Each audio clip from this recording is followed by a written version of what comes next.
Memphis is the home of the blues, rock and roll, and Earle Farrell. From the Collierville Square to the mighty Mississippi, the Earle Farrell for Memphis Show is all about good things that happen across the Bluff City and the people who make Memphis cool. The Earle Farrell for Memphis Show is made possible by our title sponsor, Southern Security Federal Credit Union, Jim Karras Chevrolet with George Gully, For Memphis Magazine, the Live at the Garden concert series, and the Orpheum Theater Group Memphis, and by Mitch Wright Plumbing, Heating, and Air Conditioning, family owned and operated for more than 40 years. And brought to you by High-Low Commercial Services, owned by the cleanest man in the world, and by Walker Auctions, LLC.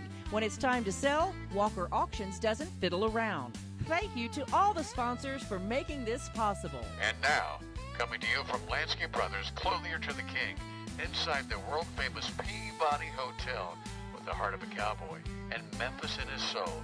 Ladies and gentlemen, here's your host, Earle Farrell. And thank you very much, and welcome in to Lansky's, Clothier to the King, and me. I've got a Lansky jacket on right now, and the world-famous Peabody Hotel. Our first guest today is Ellen Morris Prewitt, and this is the book she is out with right now, When We Were Murderous, Time-Traveling Women. And we all know that women, you think they can murder you at any time, and apparently that's kind of the story behind this, even going back in time. Welcome to the show, Ellen. Thank you. I'm so glad to be here. Well, you have a home here. You also are from Jackson, Mississippi, but you also spent a lot of time in New Orleans. Do you have a home in New Orleans as well? We do. We kind of travel a circuit. And I actually have a Louisiana driver's license. And so we live in New Orleans, where we have 2 grandchildren, but then we have another grandbaby up here. And so we have a place in Memphis. It keeps you moving. It does. And but from the very beginning, when I first got in journalism, and they always teach you to write about what you know. Mm-hmm. And as a reporter, you often have to write about things you don't know. But that's where the interview comes in and the questions Mm-hmm. come from. But if you're writing fiction or even novels about real life, you really, and all the people I know that are writers, go to the places they write about, and they're very specific about names of streets, colors of buildings, because those are all the tools you use to paint the picture. And so all of your residences are in the South. Have you ever written about anything out of the South? Well, I had a novel where a Southern woman went on a train ride. So she took her South with her, but geographically she went up to Chicago, went across the top of the United States, came back down. So that was not geographically set in the South, but it was definitely Southern. And her observations are Southern. Right. You take your Southern eyes with you. Absolutely. You started off, though, as a lawyer. Had that been a plan of yours from high school on, or did writing interest you even then? Good question. I remember my daddy saying that if he had to do it all over again, that he would be a professional. And so early on, I decided that's the route I was going to take. And then I thought, well, I could go be a lawyer, and then I could go, study more and be a doctor. I just liked learning. I liked learning. But I decided to stop with the legal degree. I was terrible at science. That was never going to work. But I loved practicing law. I practiced law for 20 years in Jackson and loved it. And then I remarried. And the man I married is from Memphis. And so I left Jackson and moved up here. And I thought the time has come to do something different. I didn't want to start my legal practice all over again in a different city. And I thought, well, you've always liked to read, and why don't you try that writing business? Well, Grisham did okay. And I know, that's what people used to say. You're from Mississippi, John Grisham's. It's like, that's a very high bar. But you know what? It really is, inspiration does come from really other people that you can identify with to say, well, if she could do it, I could do it. Right. And I think that you're an inspiration to a lot of people who may be lawyers right now, maybe, own a pet care center. But that's something they've always done. And I think when you see people that say, I've always kind of wondered about this. I'm going to see if I could do it. And so one day you just do it, because I hear people all the time, I'm sure you do too as well, they say, one day I'm going to do something, but that day never comes. It's the Right. people that I admire the most who they say that, but they don't say someday. They go, I'm quitting my job next Thursday, and I'm going to go start writing. That's what Mark Graney did, who the Gray Man and all that. He was working for one of the medical companies here in Memphis, orthopedic implants, and he came in one day and said, in order to pull this off, I got to quit. And they were going, oh, you sure you know what you're doing? Well, obviously he did. He's been extremely successful. But it's really about your journey and about your personal happiness. If other people join in and support you, that's the cherry on top. But the thing that people really love is just that you're doing something you love. And if you're loving what you're doing, it's going to be a lot better under any circumstances than something you're being forced to do. Oh, isn't that the truth? And, people, because when you write, people do say to you a lot, I had this idea for a book, or I've always wanted to write a book, or, I want to write a devotional. And then when people turn around and actually do it, you're right.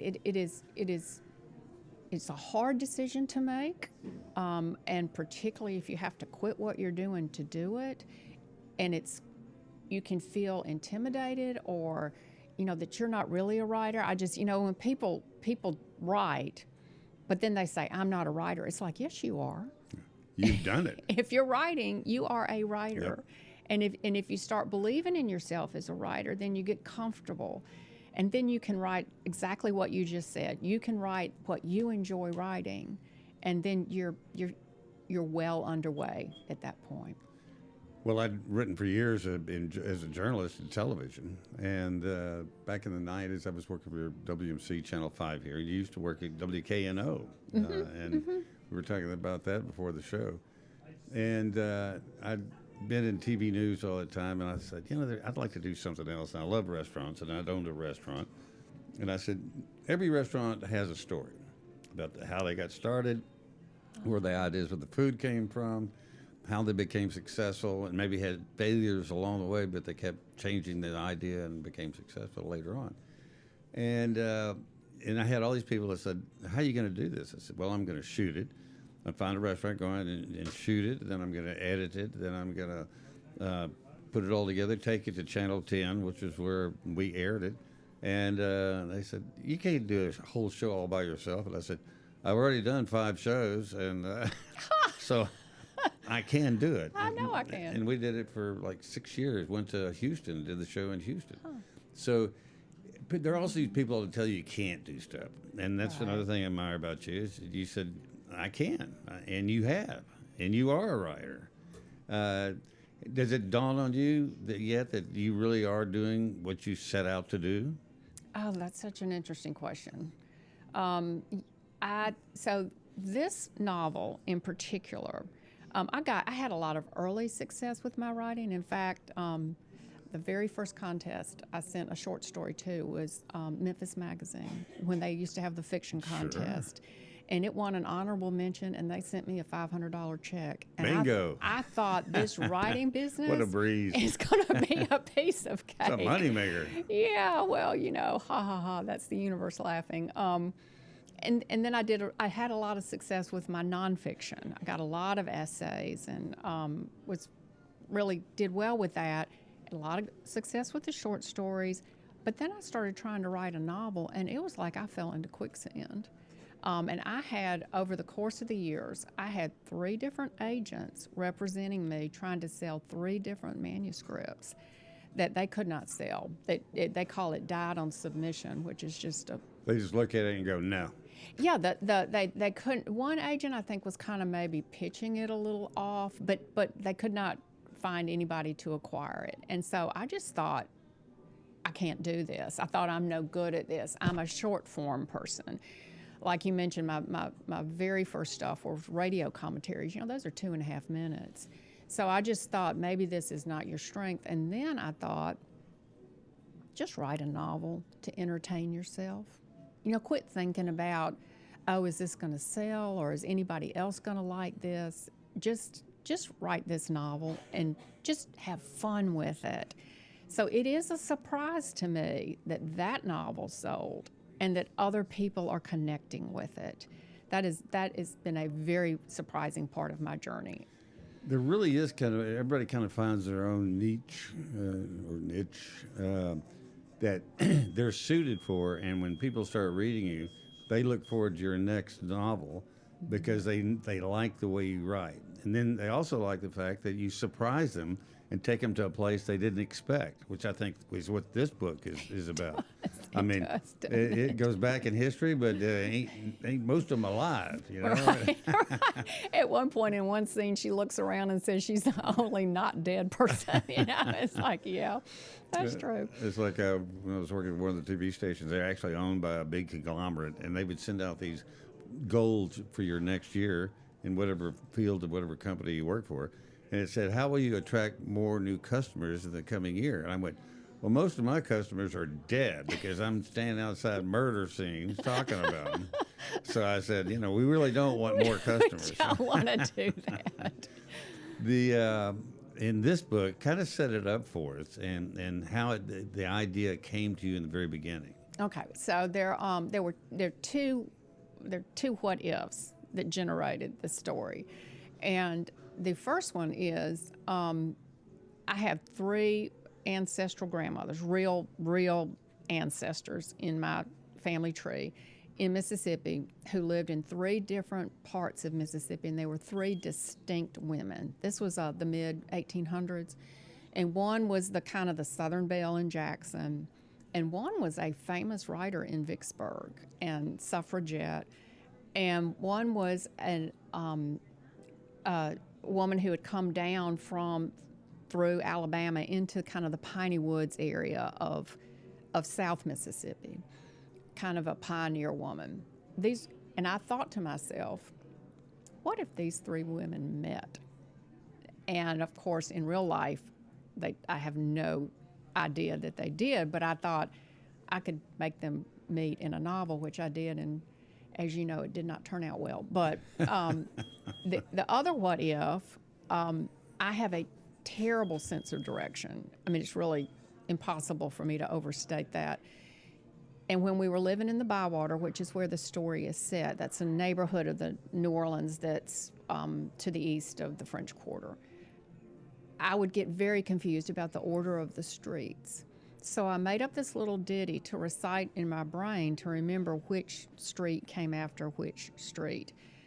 And I gave that to my main character and had her recite it. And that's what starts all the action in the novel rolling, which is the ancient charters decree the royal Dauphine drink Burgundy on the rampart of the castle until St. Claude rises from the dead again. And so they were really all street names. Those are all street names, but all the action of the novel is encapsulated in that ditty.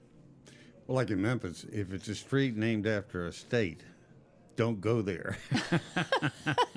Kansas, Mississippi, Kentucky. Don't do it. So that is, but those are things that how you draw the readers in, because those are real streets in a real place. And then you build the rest of your story from what ifs and make a story of it. So it is. It is very definitely geographically grounded, and then it's got all these dead people coming back to life into that area. So it is both. It is. You've had 4 book signings so far? I have. And do you have one coming up in Memphis? Or have you already had one? I've had one. Okay. We did it at Novel, which was a hoot. Well, we love Novel. Yes. Are our people. Yes, and, it was wonderful. Are the same questions come out at every signing? Because it's like a play on stage. People all laugh at the same places where they're supposed to laugh. They cry at the same places. Do the questions, are they all the same questions about your novel? They are not. And so mine were structured differently. The first one in New Orleans, I had 2 other authors with me and reading excerpts and participating. The one I did in Jackson, I had one Jackson State professor who was kind of interviewing me. The one I did here in novel, I did with my 6-year-old grandson sitting up there with me. And he participated appropriately. I was so proud of him.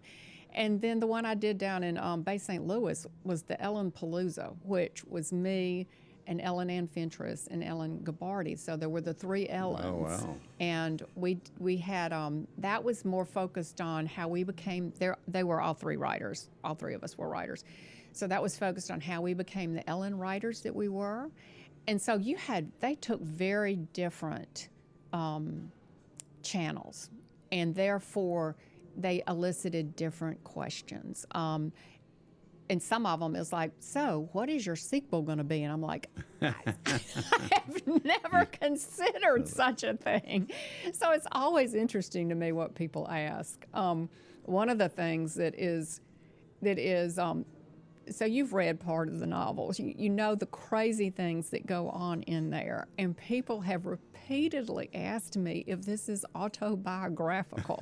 Well, in a way, it is, because your sense of humor does come out in these characters. That didn't come from anybody else. Now, that is true. That is true. But I just am like, these terrible things did not happen to me, because this book falls in the traumedy category. It's trauma and comedy. So there are a lot of tough things in her background, and I just want people to know that they are not in my background. So. It is interesting, though, how you'll write something and it'll come out of you. I'm sure your husband could attest to this. And sit there, where did that come from? And tell me how you knew that. Right. And people do ask me that. It's like, what were you thinking when you were writing this? But for me, this fantasy genre is perfectly suited to my imagination, because it allows mashups. You know, you can take 2 things and mash them together, and the creativity that comes out of that suits me. Because even you don't know where it's going to go. Right, right. And people do ask that about the writing process. And I start with a character and an idea, and I have no idea where it's going. I don't. I have so many others tell me that the project takes on a life of its own. It really happens in the stories they should tell on television, because you start writing it, and then as you're writing, in fact, a lot of times I go to the scene. I get to the scene, and I see what's happening. I say, okay, now how do I really illustrate this in a story form? And it does take on a life of its own. And sometimes, even when I'm typing it, as I'm typing it, I hear my voice telling it, and the emotion will come out. Oh, yeah. And you sit there and go, that is really moving. And you know exactly how it's going to be perceived when you air it, and you do as when the readers read it. Right. And so that, you know, that when you tap into something you did not know you were going to tap into, that is just such a gift. It is. Do you ever want to change course because it's going in a direction you go, wait a minute. I don't want that to happen to this character. Right. And I think that yes, I do. And I stick with it because there's something inside of you that thought it needed to go in this direction. So you need to deal with whatever that is. And you trust that it's going to get you to a place that you need to be. So you may be working through something actually in your writing that needs to be worked through. And then, of course, you have to turn it into art. But, yes. I was looking at one of the things here about you, and it said, using fantasy as a way to cope with violence, and which I think was a very telling statement, because I love humor, and in being in news, there's not very many happy things that you cover. But I would always notice we'd be on location, and they'd say, okay, then what happened? They said, well, you're not going to believe this. This guy actually jumped off a 10-story building and would have survived, but he landed on the flagpole spear, you know, and he got bad luck all around. But the people that deal with it all the time, you have to find the humor in it to be able to still continue doing it, but then you can't use the humor for your story. I mean, you could write it in a way, and if they're at home, and which I always gave my listeners and viewers the option, I would put things in, but I wouldn't spell it out. And if they're smart enough, they get it. They got it. And it turned out that they got me. And so, especially all these people coming, you are so funny. And I go, but nobody's laughing when you're watching. He goes, no, you laugh. You're just like, I can't believe it said that. And that's kind of like your writing. You know? It is. And so what I did at the very beginning of the book, you'll often have a kind of a little warning. And so this is where you're going. The train is leaving. That's right. And it says this deals with difficult things, and it uses an absurdist tone to do it. And so if that is not your cup of tea, you can just close the book up now. And so that you get folks that are okay with that, because that to me is, it's that being able to see the absurdism in life, where it's a way of dealing with it. It's also a way of creating distance from it, so that you can have some space to deal with it. Have you seen you at any of your book signings that are asking questions and you start going, you were me 10 years ago? No, but that would be lovely. 'Cause I'll keep my eyes out for that. She's out there. Yeah. And somebody waiting for just the inspiration to go do something themselves. Now, I do talk at the book signings about this journey. And, there could be people that would say, Ellen, why are you leading with the 3 failures that you had? And I think a lot of times we want to sweep those under the rug. Once you've had a success, you don't want to talk about how hard it was. You want it just to come across as this little Cinderella story. And I want people to know that it can be hard and that you can do it, and you can do it your way. And that's really what I do talk about, that because I want people to figure out what works for them and to trust that they can go with that and it'll work out fine. Kenneth Wilson told me one time first time I interviewed him, I said, well, you're incredibly successful. You have this great story, but it holiday ends. I said, what do you attribute it all to? He goes, well, let's start by saying that Holiday Ends is a great success story. But he said, the list of failures is a mile long. Right. And he said, you think you've got the golden touch, and it's failure, failure, failure. And he said, but you want to talk about success stories, but the failures are also part of your journey and where you really learn things. Schwarzkopf, General Schwarzkopf, wrote a book about Desert Storm and all that. He said, coming up through the ranks, he said, I learned a lot more from the bad generals I served under than the good generals, because everything just works under a good general. A bad general, you say, oh, man, I'll never do that, and I'll never do this. So that's where you really learn from things, is the non-success stories versus the real success stories. Those are easy. Anybody can be happy and successful. It takes a real strong personality to endure failure. And I did the Sewanee Writers Conference several years ago, and they offer an opportunity at that time almost every night where participants could read their work. And I chose not to get an MFA, and so I was just hungry for anything that came along. I went to everything they offered in that 2-week period. And I learned more from listening to the participants who were more at my level read, because hearing them do things that I had been told not to do, but that I thought I could get away with, and then you hear them doing it, it's like, no, you really can't. You just need to not do that. So and that's why it's nice to be a part of a community, so that everybody doesn't have to learn everything from scratch. Yeah. Well, don't we all do that with our kids? You tell them about all the pitfalls of life because you don't want them to go through what you went through.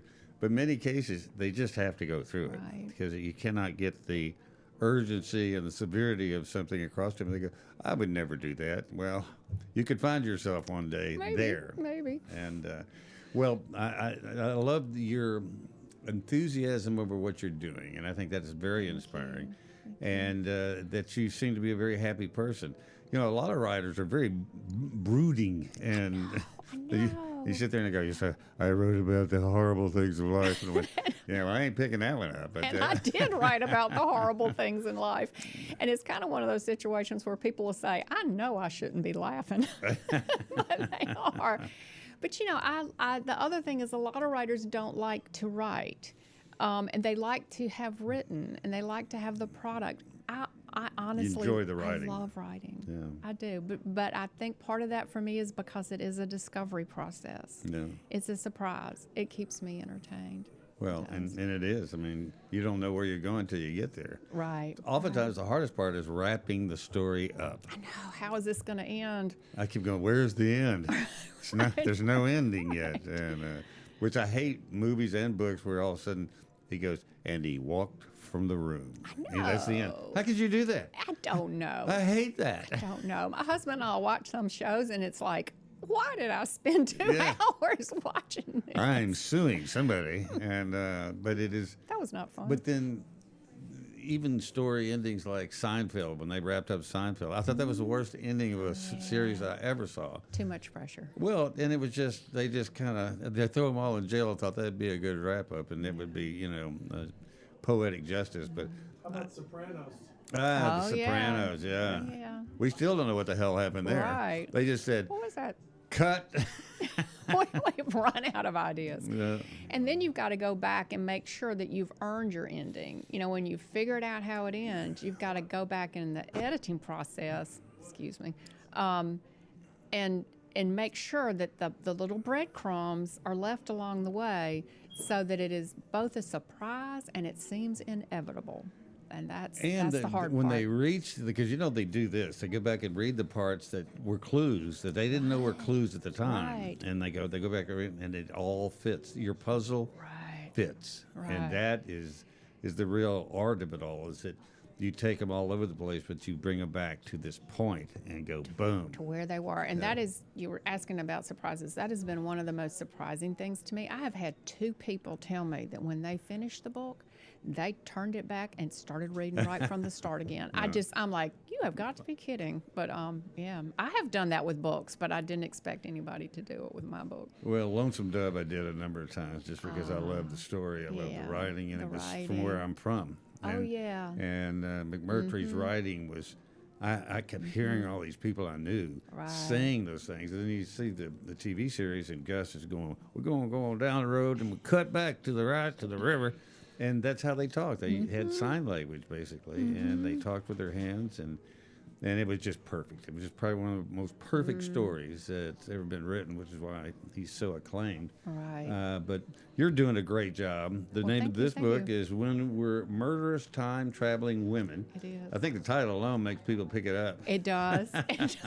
When you say that I got to get that. title, and their little eyes light up. Of course, all men are sitting there going, now they're time traveling too.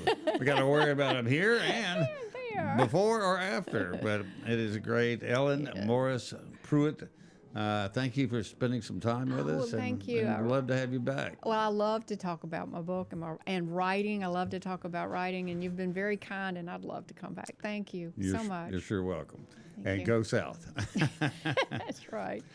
Speaking of opportunities and opportunity knocking, which I used to tell people this, you hear that? That's opportunity knocking, and I'm here to save you from where you're going. Well, there's an opportunity knocking that's going to be coming up on PBS this coming week. We're going to tell you about that. And the Southern Security Federal Credit Union is a big supporter of it. They had a big red carpet at one of the Malco theaters out in Collierville about a week ago. And it really has a great story to tell, and they really are helping a lot of people. We'll tell you more about that next. Stay with us. Hi, this is Dawn Grader, President and CEO of Southern Security Federal Credit Union at our new headquarters here in Collierville, Tennessee, off by Hellier Road. We are the proud presenting sponsor of the Earle Farrell for Memphis Show and are looking forward to a great 2026 where some of the shows will be hosted from our new headquarters location here in Collierville. Hello, Memphis Mid-South. And first, I'd like to thank you for visiting with Earle Farrell Memphis today. And we want to support him just like you do. I'm George Gully, one of the sales managers at Jim Carey Chevrolet. We've been in business here in Memphis for over 75 years. I've been associated with the company for almost 25. And I'll help you find the right car, truck, or SUV here at not only our Chevy store, but also Buick, GMC, Nissan, Subaru. We can help you find that right car. Keep watching, Earl, and come see me. Thanks so much. Hi, I'm Mitch Wright. And I'm his son, Mickey. And we're the owners of Mitch Wright Plumbing, Heating, and Air. and proud sponsors of the Earle Farrell for Memphis Show. We're thankful to be part of the Memphis community. We've been in business for 42 years, taking care of people and loving the people of the Mid-South. Hi, I'm Jamison Totten, the director of Live at the Garden and the Radiance Amphitheater. Hi, I'm Olivia Wall. I'm the director of marketing communications at the Memphis Botanic Garden. We've got a great season coming up for you this year. We've got Alabama to start out. Next up, we have Little Big Town. After that, we have Deep Purple and with special guest Kansas. Coming up, we have John Legend. Next, we have Kool and the Gang and Patti LaBelle on September 18th. Our last show will be a great show. So come on out, bring your cooler, your friends, your drinks and your food, and have a great time at Live at the Garden under the stars.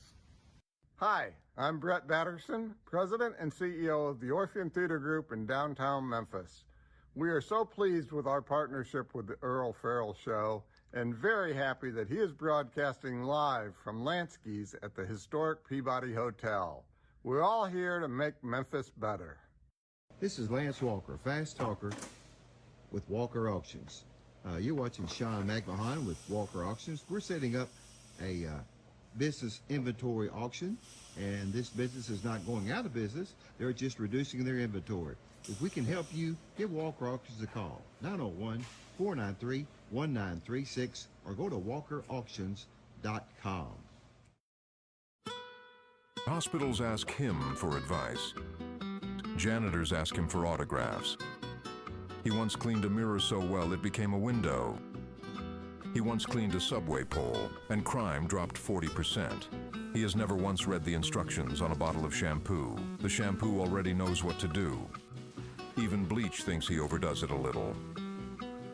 Soap companies use him as the control group. Even his shadow practices good hygiene. He once cleaned a public restroom. Now it's a UNESCO World Heritage Site.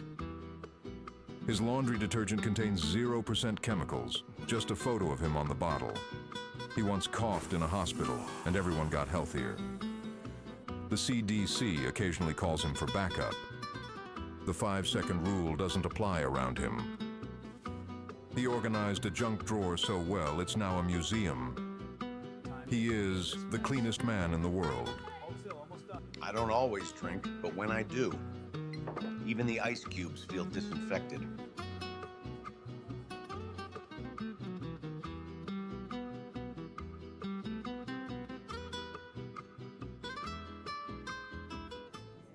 And welcome back. Joining me now is Christina Wiatr. You got it. Who is with Southern Security Federal Credit Union. And we were just discussing when I first saw her was, I think it's a dedication of the soccer field for... It was the launching of Liza's Light, the soccer track stadium fund. And you were at the University of Memphis then, but she was a big part of it, played soccer for them, and everybody just loved her. And if you'll recall, that was a tragedy. She was out jogging one morning near the University of Memphis and was abducted and later murdered, and just shocked everybody in the community, touched not just this community, communities all over the country. Because here was a delightful person, a mother, a wife, a teacher, and the last person anybody ever thought was something like horrible like this would happen. And so the whole community jumped on board and said, let's do something to give back to her, which gives back to the community. And the girls' soccer team didn't have a locker room. I think they met in the parking lot and they held up towels. They have a beautiful trailer that is... But totally inadequate for what they deserved. They were champions. Yeah. And the most successful program at the University of Memphis. So. You might add.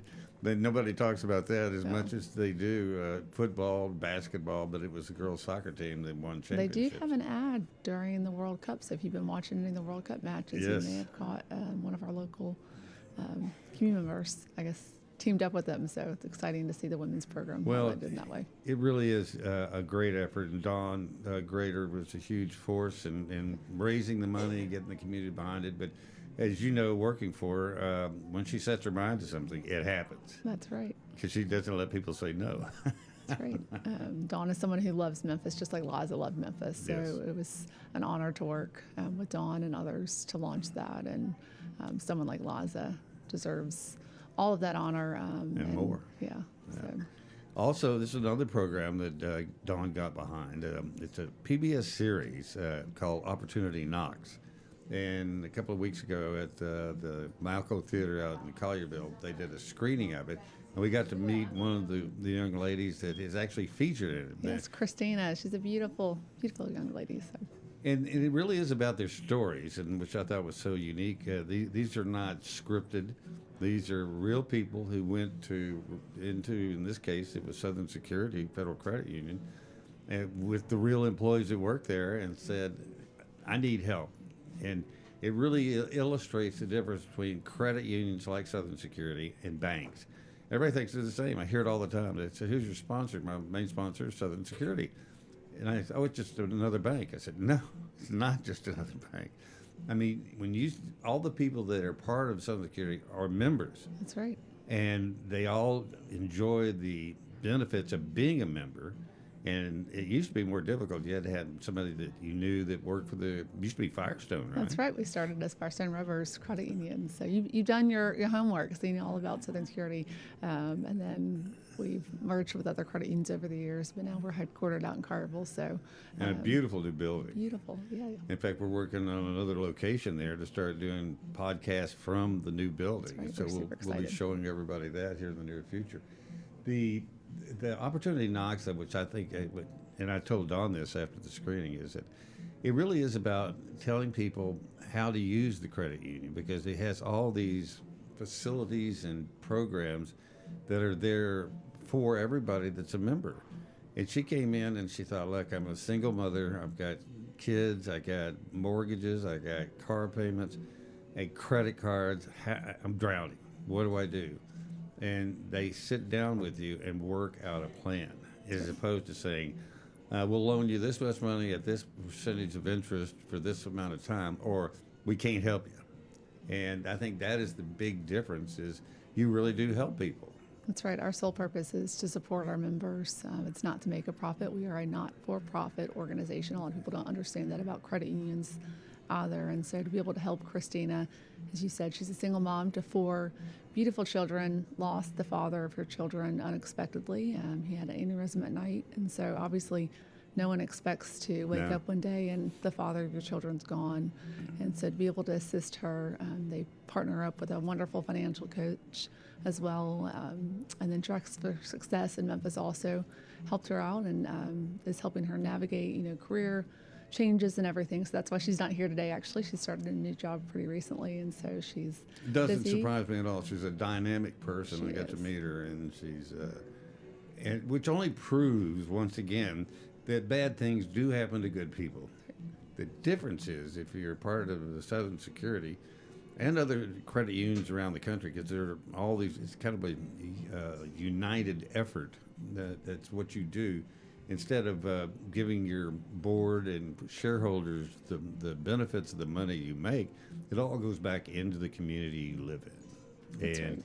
And to help people like all the people you do help. And this movie really illustrates it. It's going to be on PBS this coming Sunday. Yes, it starts airing locally. It's already airing on pbs.org and PBS World, and on YouTube at OpKnox TV, and then you can also see it at opportunityknox.net. But it's going to start airing locally on WKNO HDTV this Sunday at 4 p.m.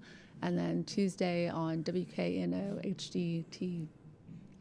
Brought my notes just to make sure I said it. WKNO DT2 on Tuesday, June 30th at 3:30 p.m. So thankful for our local partners for also picking it up to share these amazing stories. So there's 4 total women who are featured on this season. And this is the 3rd season, so they've started doing it 3 years ago. But I think it's the great thing about it is all these are real stories and real success stories. When I first had Dawn come on as my sponsor, and we had in those conversations about the difference between a credit union like Southern Security and banks, because she had worked for banks. In fact, most of the people who work now at Southern Security used to work at a bank. So they know better than anybody what the differences are. And most don't ever go back. They don't. So that's a trend. Wouldn't go back because, it's just a totally different concept. It really is about helping people grow and achieving their goals and how to do it. There was a guy that worked for Champion Awards, which is a company here, and I knew the people that owned it years ago. And they hired a lot of people who had been criminals, convicted criminals, and trying to get back into society. But who's going to hire you? And that's one thing they did, was hire people that had, been incarcerated, give them another chance at life. Giving them an opportunity. An opportunity. And whether they heard the knock or not, the opportunity was there. Right.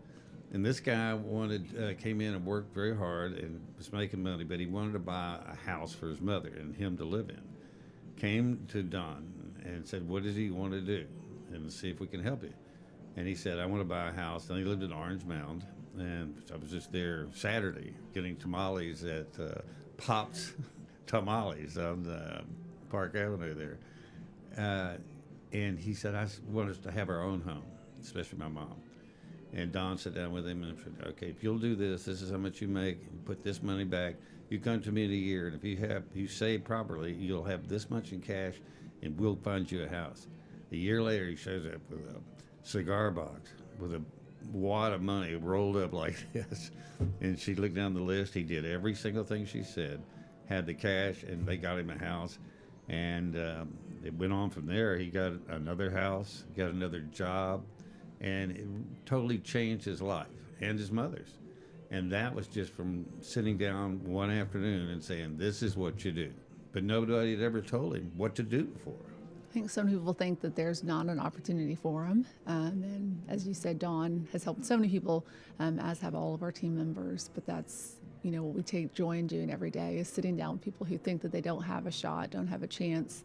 And as a credit union, we give them that chance. And that's our greatest joy, to be able to provide that for them. I think especially, too, now for young people, because it's so expensive to get into a home. The average age now, for the first time ever, for a first-time homeowner, is 40 years old. Wow. And so we're in different different times. time, yeah. And so I have 3 young kids, and to think about, what does their financial future look like? So one of the things we actually do is to go into schools, we partner with Youth Village as well, but talking to the youth and just explaining, like, pay yourself first, start saving, do the little things to help yourself out now. Trying to tell them things that, when your parents say, you just want to roll your eyes and, not listen to, but it's so important that we start young, especially knowing that, 40 is the new age. Well, and savings is the key to it. And y'all have a thing where you come in, it's $20 bucks, $25 to open a savings account. And then you guys match it? Is it at some point you match? Certain times, and then we have Youth Month in April. So during that time, any of the youth can come in. If you have a member and you have a grandkid, you can sign your grandkid up. And we did certain initiatives with some of the local schools as well to help encourage them to save. So be on the lookout for that in April. Well, it's one motivating factor. This is your opportunity knocking it for grandparents is, if you start a savings account for, like, I've got a 2-year-old and a 6-year-old grandkids, start it for them now and match it. That way they never move in with you when they're 21. Okay, good idea. Good idea. But it is just a way of saying, this is what you do. And because it's no longer do you go out and put $5,000 down and buy your first house. It's a lot more than that. And but Southern Security can help you do it. But watch the show Sunday night on Channel 10 and see what they do and hear these stories. I think people will be greatly impressed and moved by the whole thing.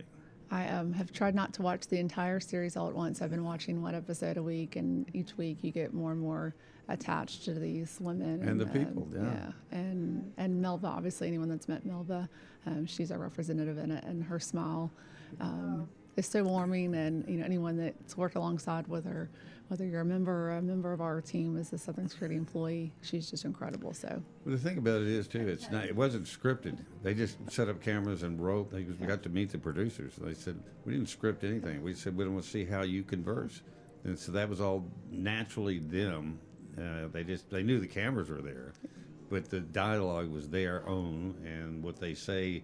What Mel said to the young lady is what she says to everybody that walks in that door. You just never know who that's going to be next. That's right. Yeah. Well, you're doing a great job there, and Southern Security is doing a great job, and our job is just to kind of share that with the community so they know why they do things like sponsor this show, because that's what we try to talk about is all the great things that are happening in Memphis, and it's not just so much of the negativity you see in the news, and they don't ever say, but something good happened today. Right. They just stop. They need to walk around this lobby, right? There's so many people here that visit the Peabody and fall in love with Memphis and this beautiful store. So there's some incredible things here. We see it all the time, and everybody that walks in here loves coming to Memphis, but unfortunately they're not being interviewed because they're not on the way to the Hooskow, which is usually when the interviews take place. Christina, thank you for coming on, and it was good seeing you again, and we're looking forward to Sunday night. Sounds good. Thank you. You're welcome. That is our show for today. Thank you for watching, and we'll see you next time.